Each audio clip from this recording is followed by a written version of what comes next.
Mei adalah gambaran kesempurnaan di dunia keuangan Shanghai. Pada usia 26 tahun, ia adalah pewaris tunggal Bank Naga Emas.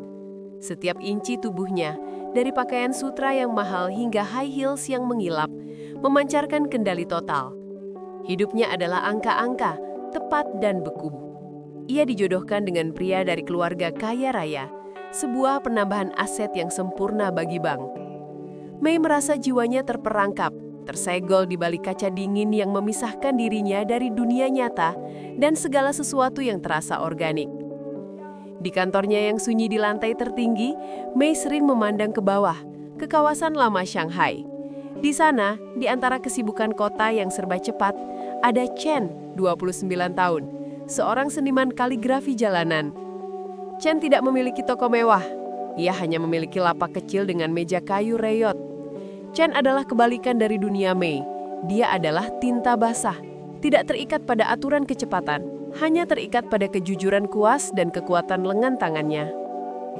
Mei memanggil Chen ke kantornya untuk memesan kaligrafi hadiah formal untuk klien penting. Chen masuk membawa aroma tinta tradisional yang kuat, bercampur dengan bau peluh dan udara luar yang hangat, sebuah aroma yang asing dan mendebarkan bagi Mei. Mei menjelaskan keinginannya. Saya ingin kaligrafi yang melambangkan kekuatan dan kendari mutlak, gorasan yang sempurna. Chen menatap Mei, matanya seperti kuas yang tajam. Kaligrafi yang kuat bukan tentang kendali, Nona Mei. Ia tentang pelepasan yang tulus. Goresan terbaik adalah yang membiarkan tinta mengalir, bukan yang Anda paksa. Anda harus melepaskan apa yang Anda genggam, baru Anda menemukan kekuatan sejati. Kata-kata itu diucapkan di ruangan yang beku itu, terasa seperti Chen sedang membongkar lapisan kaca yang melindungi Mei. Mei merasakan ketidaknyamanan yang aneh, seolah-olah ia tiba-tiba diperintahkan untuk menanggalkan pakaian di depan umum.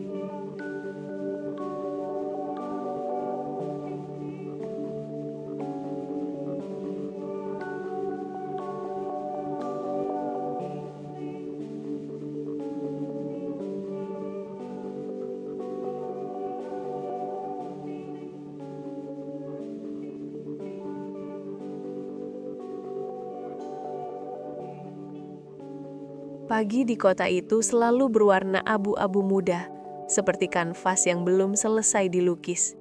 Di jendela tinggi apartemen Mei, cahaya matahari menembus tirai tipis dan memantul di permukaan kaca meja. Uap kopi perlahan naik dari cangkir, menggambar garis-garis samar di udara yang dingin. Di luar, suara kendaraan berbaur dengan langkah kaki orang-orang yang bergegas menuju kantor. Ritme yang nyaris seragam, monoton, tapi teratur seperti napas kota yang tak pernah tidur. Mei menatap pantulan dirinya di kaca jendela. Gaun kerja yang ia kenakan terlihat sempurna. Rambutnya terikat rapi, tapi matanya menampilkan sesuatu yang berbeda. Kelelahan yang tersamar oleh disiplin.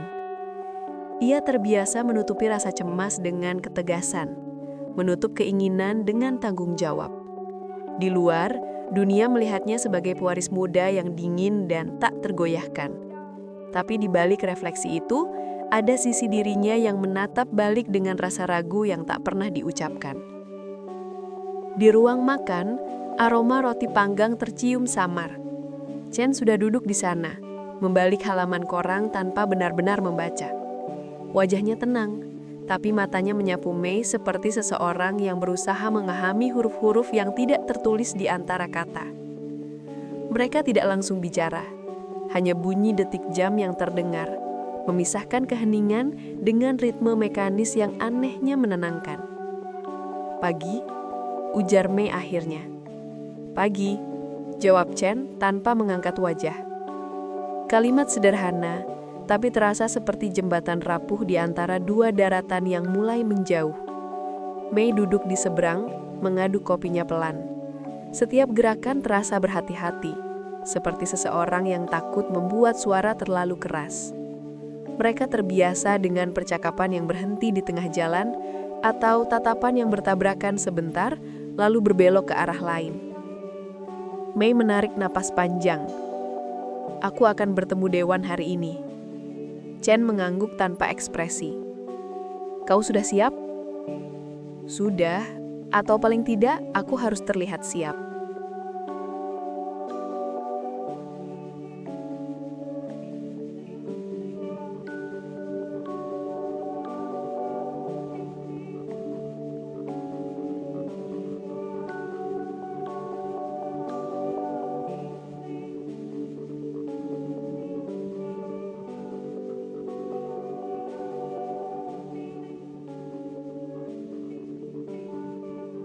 Jawaban itu membuat Chen menatapnya lama. Ia tahu, di balik kalimat pendek itu, ada ketegangan yang jauh lebih besar. Mei hidup di dunia yang menuntut kesempurnaan, dan ia mematuhinya dengan disiplin yang nyaris menyakitkan.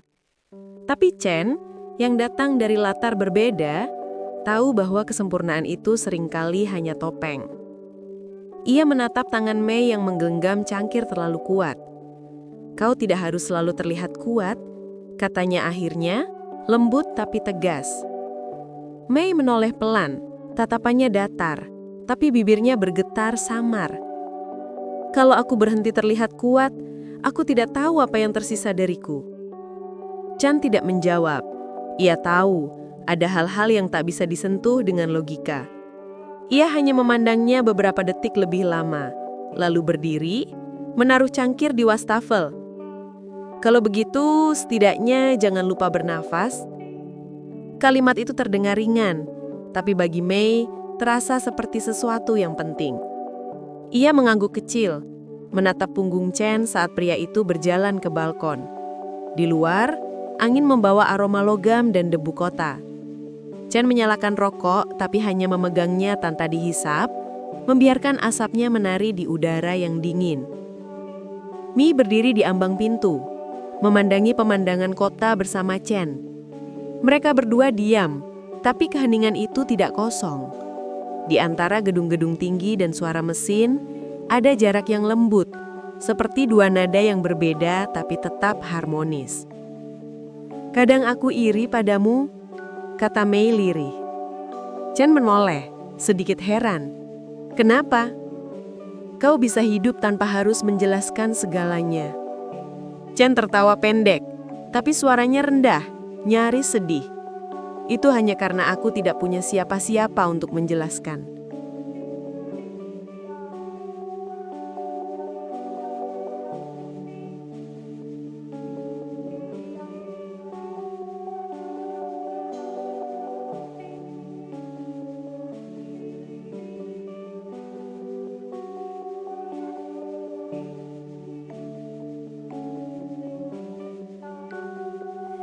Mei tidak membalas. Ia menatap jalan raya yang berkilau oleh sisa hujan semalam. Mobil-mobil bergerak seperti arus waktu, cepat dan tak peduli. Ia berpikir tentang keputusan yang harus ia buat hari ini, tentang nama-nama besar yang akan menilai setiap langkahnya, tentang warisan yang terasa seperti beban, bukan kehormatan. Dan di tengah semua itu, Chen berdiri di sisinya, bukan sebagai pelindung, bukan sebagai ancaman, tapi sebagai cermin yang diam. Waktu bergerak. Pukul 9:15, Mei harus berangkat. Ia mengambil tas, menyusun berkas-berkas dengan teliti. Chen memadamkan rokok, lalu menatapnya dari kejauhan.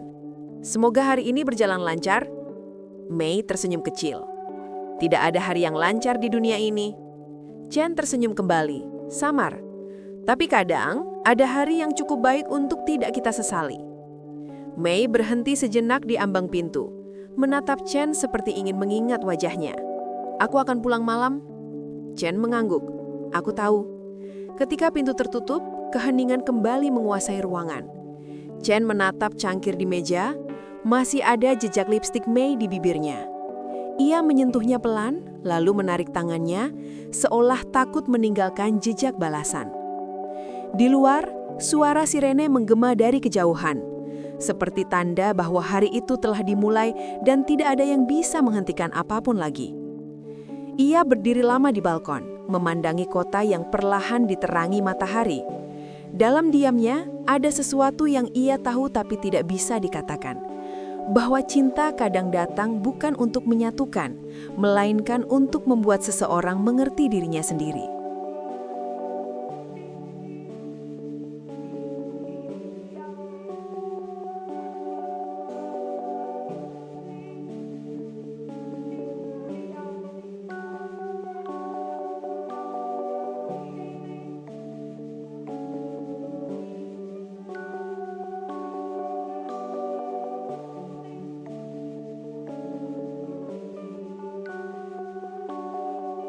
Mei mulai mengunjungi lapak Chen secara rahasia.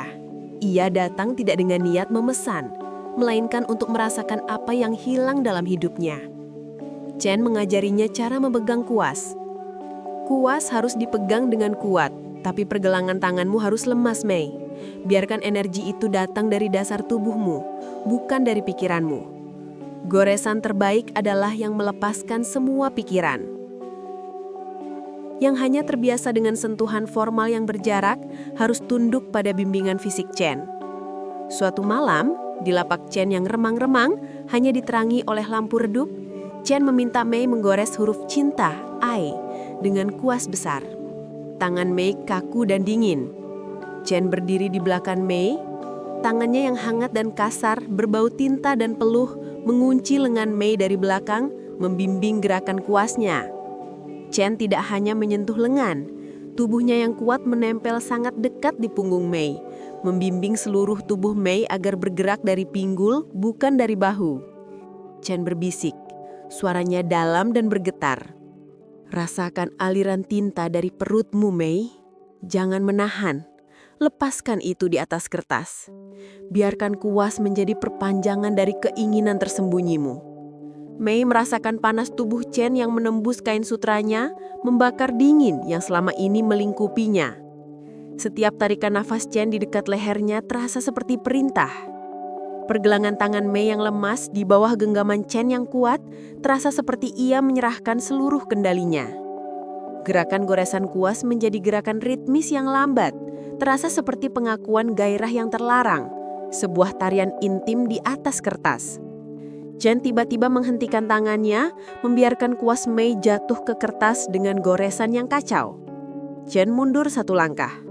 Wajahnya berkeringat, matanya gelap.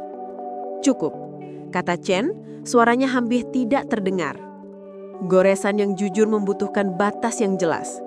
Kita harus tahu kapan harus berhenti, agar tidak menghancurkan keindahan ini. Sentuhan yang terhenti itu terasa lebih menyiksa daripada sentuhan yang berlanjut. Itu adalah janji gairah yang sengaja ditangguhkan dan dilarang.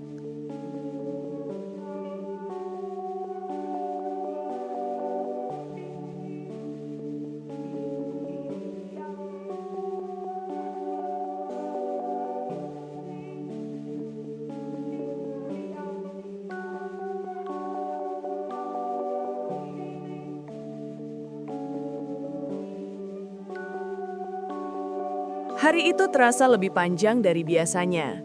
Mei duduk di ruang rapat yang dikelilingi kaca, menatap bayangan dirinya di permukaan meja mengkilap. Di luar, gedung-gedung menjulang seperti dinding waktu, menelan suara-suara manusia yang terburu.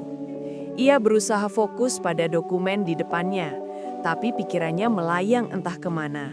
Ke rumah, ke suara Chen yang selalu terdengar santai, dan ke jeda panjang setiap kali mereka berbicara tanpa kata. Seorang anggota dewan memaparkan laporan keuangan dengan nada monoton. Suaranya seperti gema yang hilang di ruang kosong. Mei menatap lembaran kertas itu, tapi yang ia lihat hanyalah refleksi wajahnya sendiri.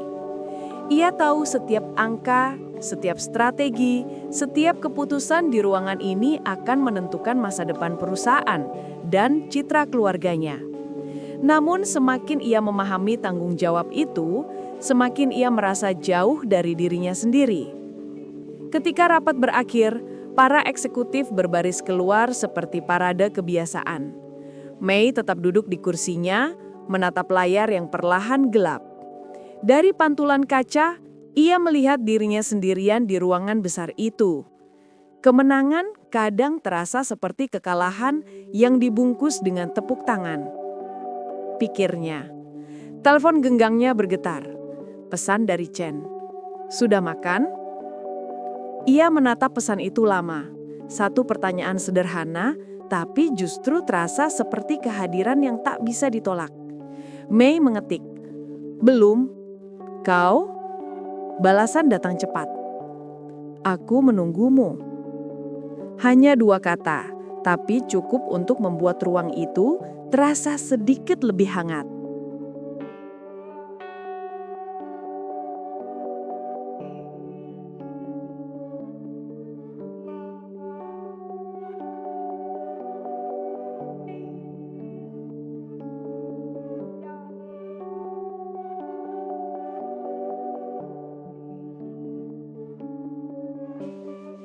Sore menjelang malam.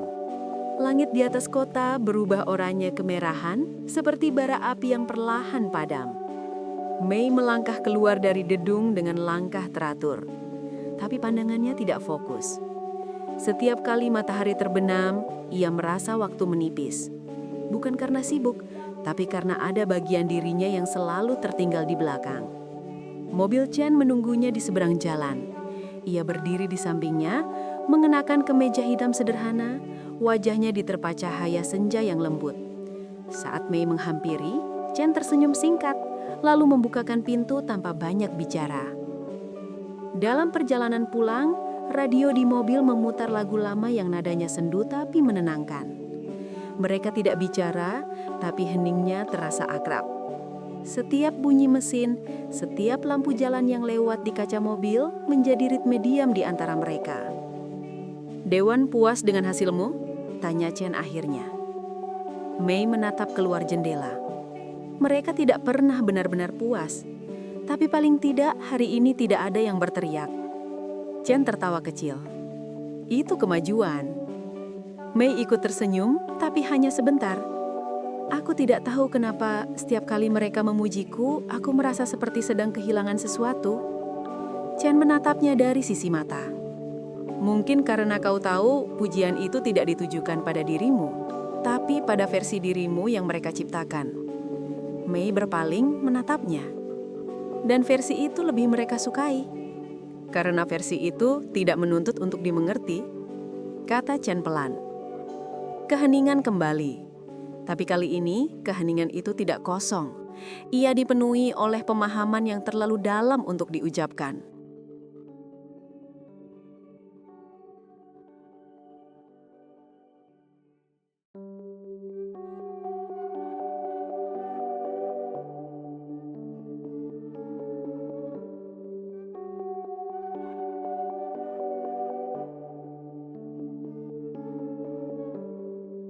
Sesampainya di apartemen, Mei menyalakan lampu ruang tamu.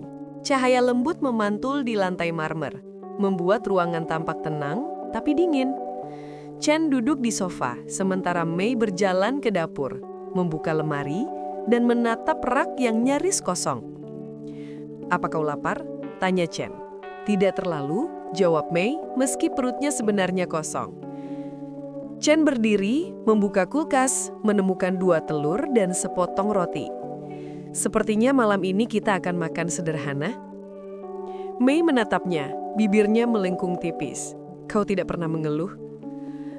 "Aku tidak punya alasan untuk itu," kata Chen, memecahkan telur di penggorengan.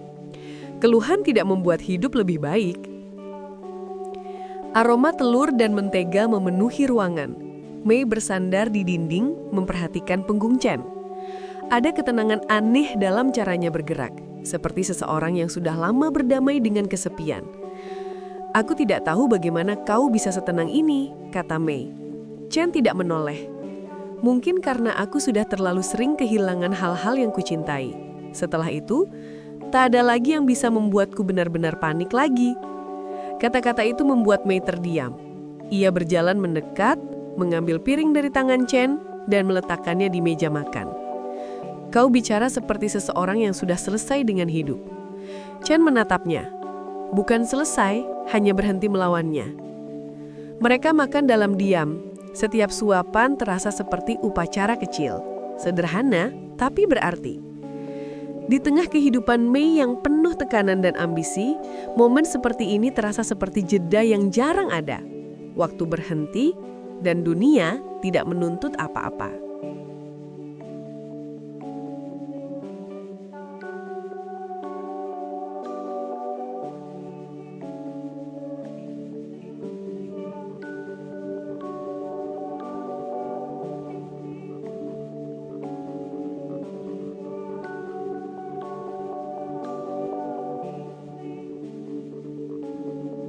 Setelah makan, Chen berdiri di dekat jendela, menatap kota yang berkilau oleh lampu-lampu.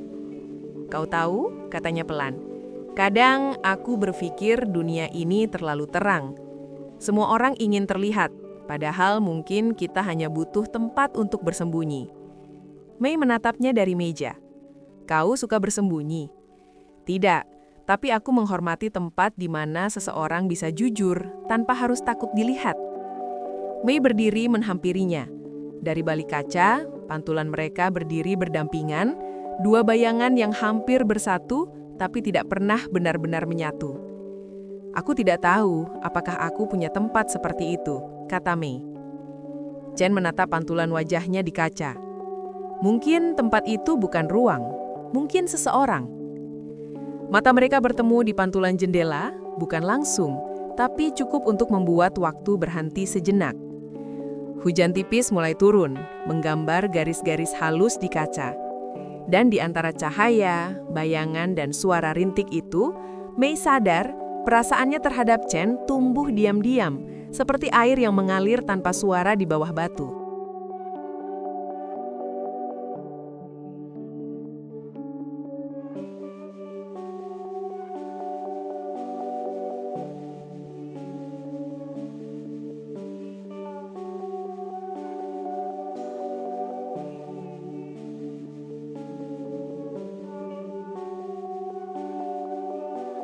Hubungan rahasia yang hanya melibatkan goresan kuas dan kehangatan tubuh itu tidak bisa bertahan lama.